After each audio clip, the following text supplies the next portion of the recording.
and welcome to this very special broadcast on DD India. We have with us the legend today, who needs no introduction. His name is PR Sreejesh, Arjun Awardee, the first Arjun Awardee from Kerala. He's been acknowledged, he's been bestowed with 2 Padma Awards, and not only this, he got India the much awaited Olympic medals after a gap of 44 good years. A very, very warm welcome to you, PR Sreejesh. Thank you. Thank you so much for exclusively talking to DD India. Thank you very much.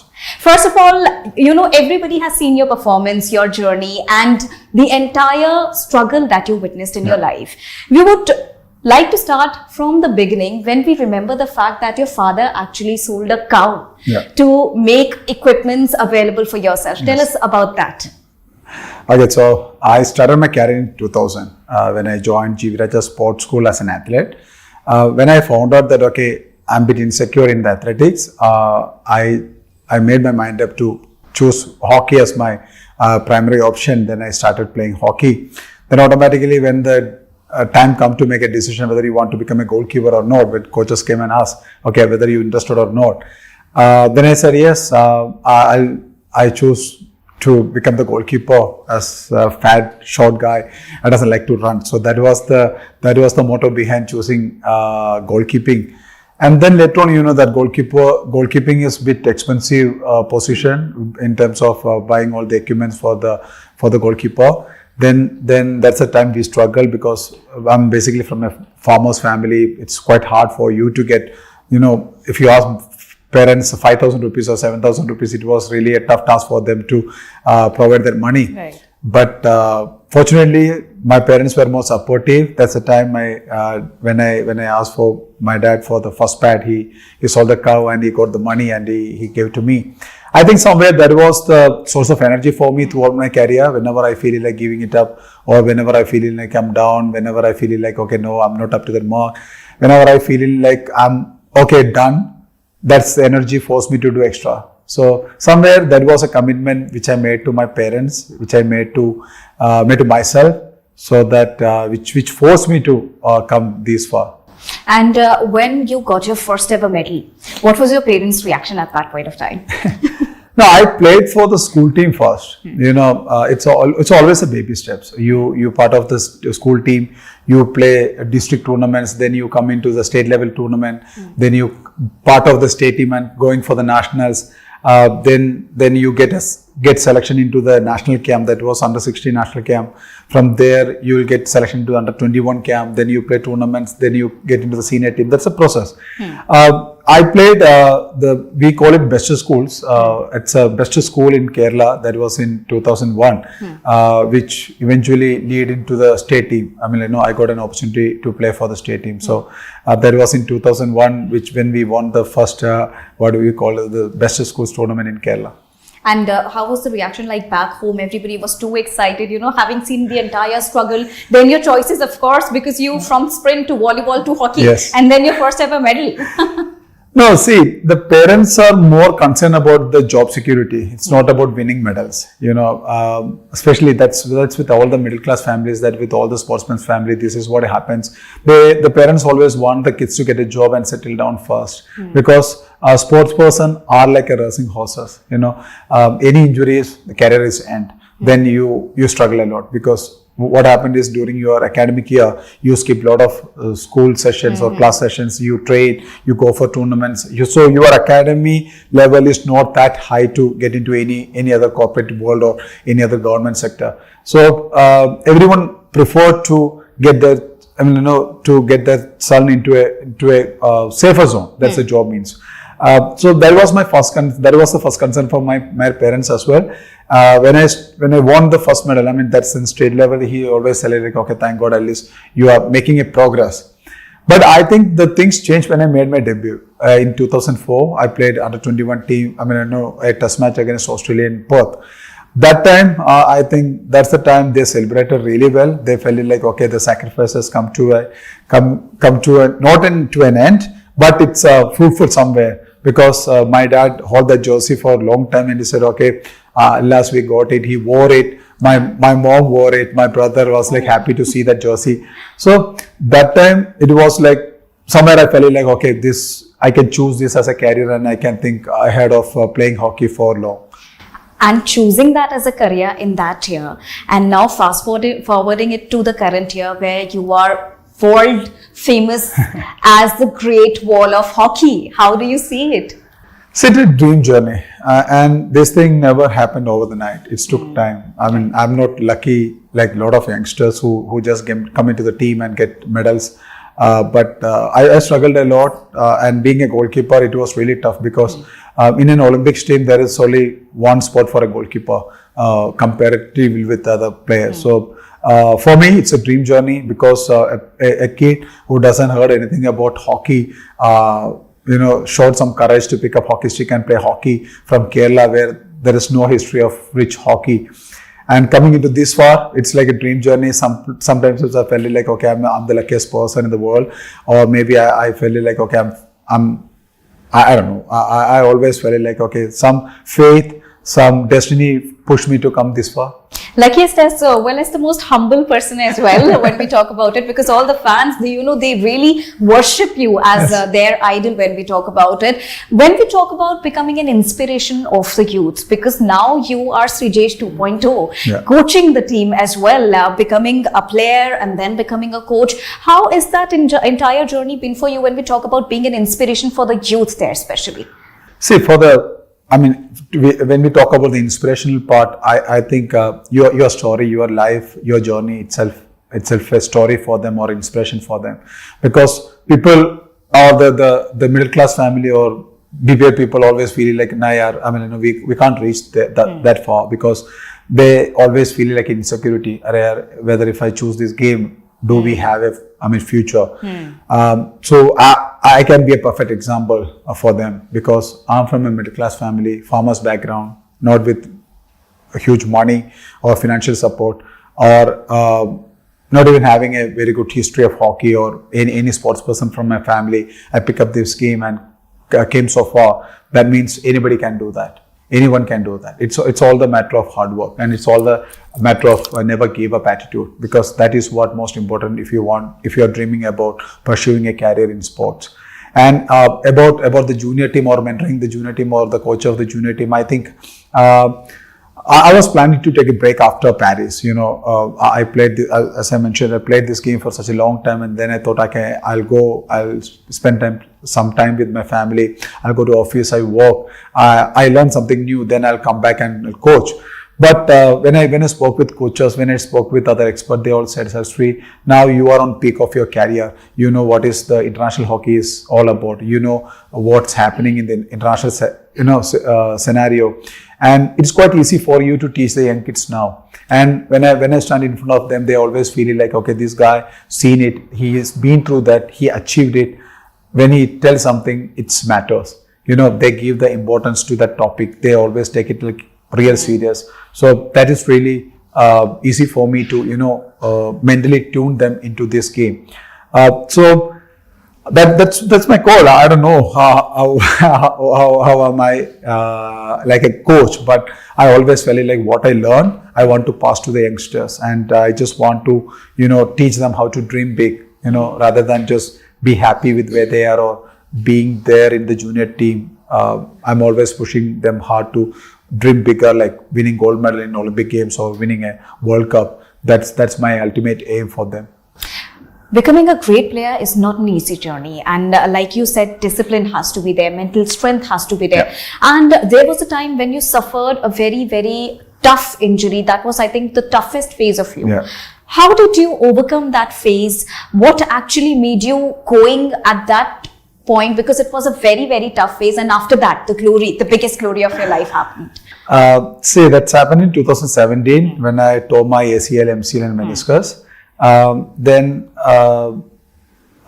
in the sports world, it always says that, okay, once you have an ACL, MCL injury, then your career is over. But nowadays, in 2017, the technology is advanced. People, they bounce back. And I did had past experience with Birendra Lakra, who had an ACL injury, who was my roommate during that time, and so I saw him recovering faster. I saw him how hard he worked to come back into the team. Then that was a motto for me, and Till 2017, hockey was everything for me. My dream, my future, everything was hockey. But when I got injured, when I faced the suffer, then I realized that no, hockey is part of your life.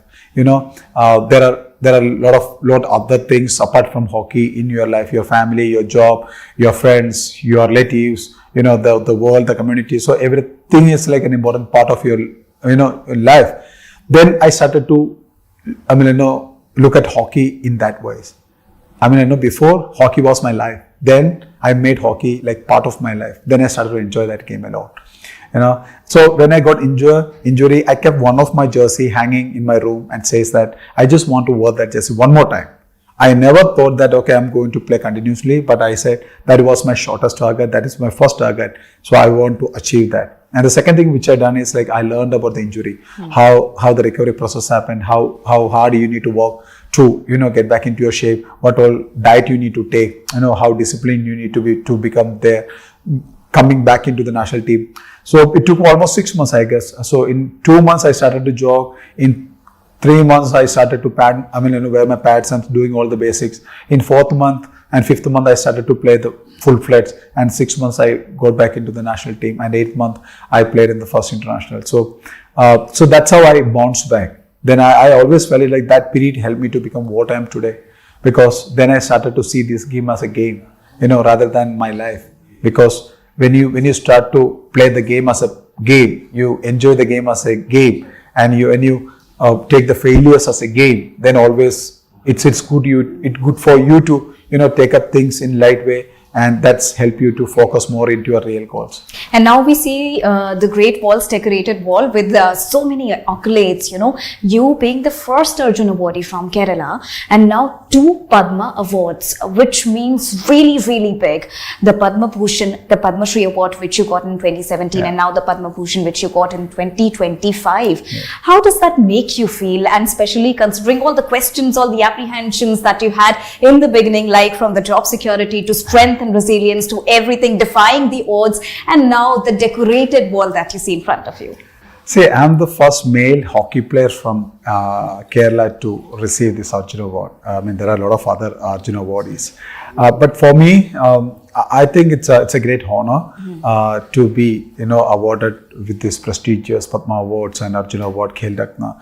Because, when you are a player, you always play to win, get the laurels of country, to bring their glory days back, the historical glory days. India had a very, very successful journey in Olympics long back. So my focus was that to win medals, to do good for my country, to play a perfect match for my country. And this is how the country treats you, this is how the country honors you. And I'm so humble, I'm so honored to receive this, because, getting Arjun Award is like a dream. Getting Khel Ratna, that was the highest sporty award. It's again, that's what I said. It's a dream journey. You never dreamed. I never dreamed about these all things. And when I received it, I always felt like, okay, thank God. I somewhere I felt like, okay, this is more than what I deserve, getting Padma Bhushan recently, and it's an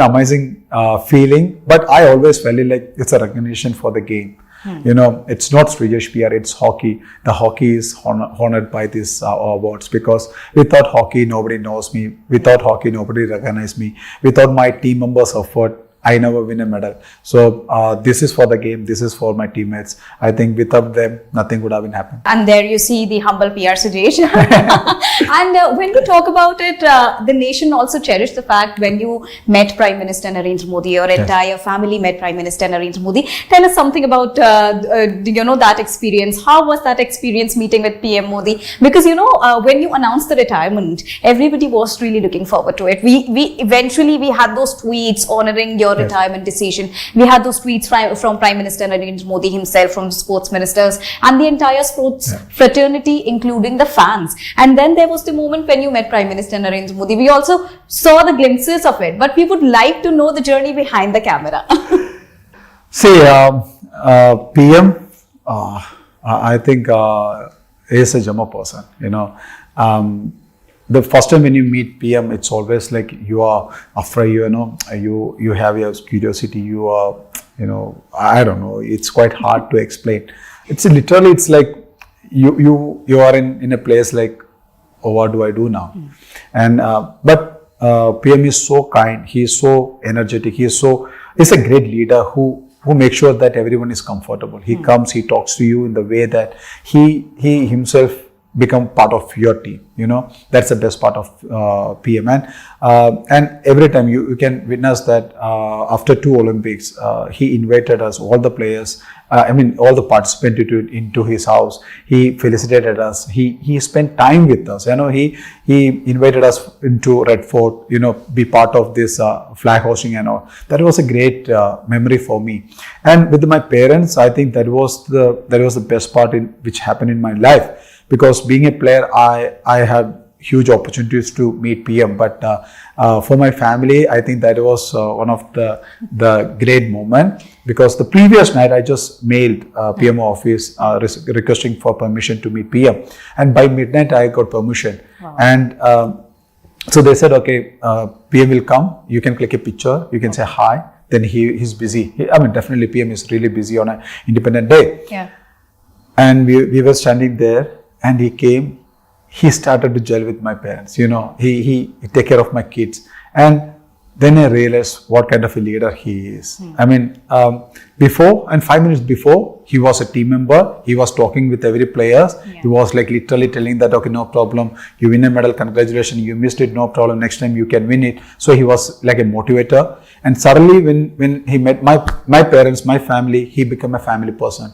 He asked my dad, how is he doing? And he asked my brother, what's happening, where he's staying, what he's doing. He asked my mom a lot of things. He spent quality time with my kids. He asked about their small things. And he hold my kid. He walk with my kid and he feed him chocolate to my son. I think that's made their life best. Maybe PM spent 5 minutes, but for my parents and for my brother, my kids, my wife, it's a great moment. And I always feel like that person makes everyone more happy and comfortable. So he's a great leader. And we've seen that, during the Olympics also, that winning or losing has never been the case, but Prime Minister Narendra Modi has himself reached out to all the players, yes. Talking to them, motivating them. How important it becomes for a player? See, I'll tell my first experience in 2011 Tokyo. So when we lost the match against Belgium, that was an morning match. And after the match, we got a call straight from the Prime Minister. And he said, Koi baat nahi. It happens, no worries. The country is with you, I'm with you. Just focus, keep your head up. The next match is coming. What else you want? The Prime Minister himself calling you and saying it's okay. That's the best thing ever can happen. If something goes wrong and somebody comes and says, Koi baat nahi yaar. I'm saath mein hai. That's a great thing. That's a great feeling. And I think that day we all said, come on, yaar. PM, the early morning he woke up and he saw your match. He watched all your matches. And he himself calling you and saying, koi baat nahi. Aage dekh le. Next match. That's a great motivation. That's what happens with everyone. Any issues he calls up and he says, koi baat nahi. And when you win, he says, congratulations. Hum saath mein hai. When you come back, we will celebrate. And the best part, what Modi ji always says that, after Tokyo, he said, medal koi bhi leke aaye, but when hockey wins, ye apna hota hai. Andar se ek feeling hota hai. So these all things are, I think it shows how important we are. We always say the athlete, the person, all the sports person, when we represent our country, we always feel like we are the ambassador of our country. But Prime Minister makes sure that we feel it. He keep us in that level that we get the enough respect, we get the recognition, we get the appreciation in the right way, so that we always feel like, yes, we are the real ambassadors of our country. And now that you've had the journey of your life, the dream journey of your life, what is the next step? See, now my duty to create the path for the future, to make their journey more beautiful than mine, to force them to help them to dream bigger and help them to achieve that dream. So that's my duty. and that's what I'm trying. I don't know how good I am in that scene, but I thought I will give my best try, because the experience what I gain through my life, it's invaluable. So I always feel like sharing those experience with the youngsters, giving them the right kind of information, train them the best way, so that in another 10 years they will also stand in the podium proudly with a gold medal around their neck. And India has also a vision of hosting the 2036 Olympics. And considering the changes that India has seen in the sporting landscape, infrastructurally as well, and the development that we've seen so far, what do you think? Where is India standing when we have this vision of hosting the 2036 Olympics in India? See, 2036, we can host the event. But I always have a concern that how are we going to perform? Because we do have time. And considering the past performances, the past progress that India has seen, especially with the introduction of many flagship events like Khelo India and everything, with a vision to include all the sports and with a vision to perform and make it better right from the grassroots level, how do you see that development? No, Khelo India Youth Games, Khelo India University Games, Fit India movements, it's all giving awareness to the public that, okay, fitness is really important. And these Khelo India Games are really good platform for the youngsters to come up and perform. And that is a kind of experience for them to prepare themselves for the bigger events. But when you are looking, compare with Olympic Games, these are all small tournaments. The pressure in Olympics is the bigger ones, and it's really hard. So it's really important that we give them the real challenge. We make sure that we are in the right track to achieve more medals in Olympic Games. That's really important. But the initiative was really great. We are aware in the kids that, okay, kids, we do have tournaments. We are dreaming about hosting a great event in 2036. So now it's your time to prepare, so that another 10 years you can be in the Olympics team and represent your country in Olympics. Since you've set the target, the benchmark of 10 years of having another medal, so what is it that you see as one of the things that you would really like to bring in India? It could be a technology, or it could be anything that you would like to see there in India, so that the students, the players perform better. See, I think winning a medal always changes the face of your game. That's I've seen it, because winning back-to-back medals always help the game to grow higher. But changing the face of the game, it happens from grassroots. How technically you are strong there, how you organize events for the youngsters. How scientifically you can train them to become one of the best in the world, in Olympics especially. So the pathway is right. We are doing everything is good. We do have grassroots scouting system, but we can improve it. There is always a room to improve. And there is school games are happening. That is also really good. But what we are lacking is like university tournaments, where we need to get more involvements, because that's the area where I felt like, okay, we are missing the talents. But one area I always felt like where we need to work more is mind.